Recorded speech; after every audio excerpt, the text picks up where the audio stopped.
Hey there guys, Aaron C coming at you again today with another lesson. So what are we going to do today? Well, so today I'm going to talk about, I'm going to go back to the whole theme of when you're the only guitar player in the band, i.e.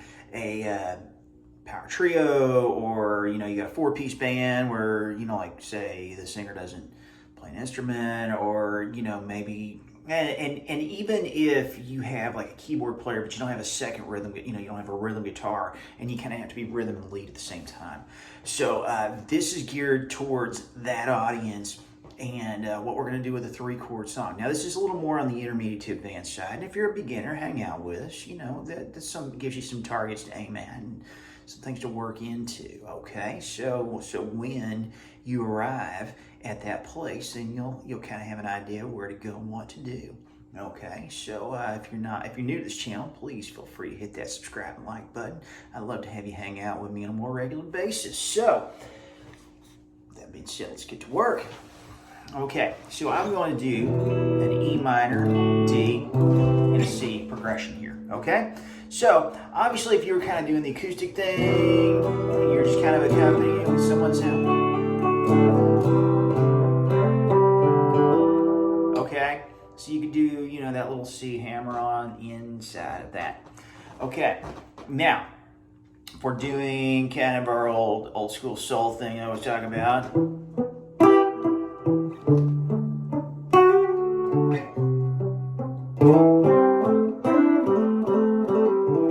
Okay, so I work the double stops in on that. And so basically I'm just using a C pentatonic right there on the 5th fret.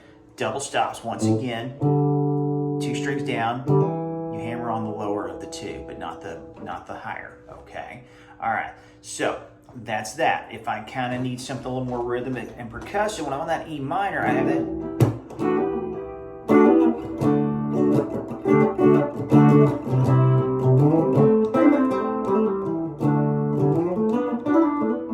Using the double stops and the pentatonic run on both the majors, but then kind of leaving that hammer on the minor there, okay?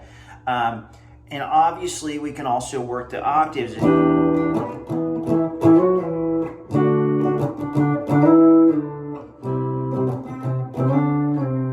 Okay, now I'm going to move it a little closer so you can see what I'm doing with the octaves, okay? So string in the middle, fret in the middle. So for example, if I'm on this E on the 7th fret, 5th string, my 4th finger is going to be on the 4th string, 9th fret. D octave, C octave. Now, for those of y'all that are beginners out there, okay, that is a great trick that I tell all my beginning students when they're starting to learn the notes up the neck is the octaves. Because, for example, if this is a C, well, then this is a C. If this is a C, then this is a D. So 2 frets on to the higher to the right are always going to be a D, okay? So it's a great way to kind of help you pull all the notes together with learning the notes on the fretboard.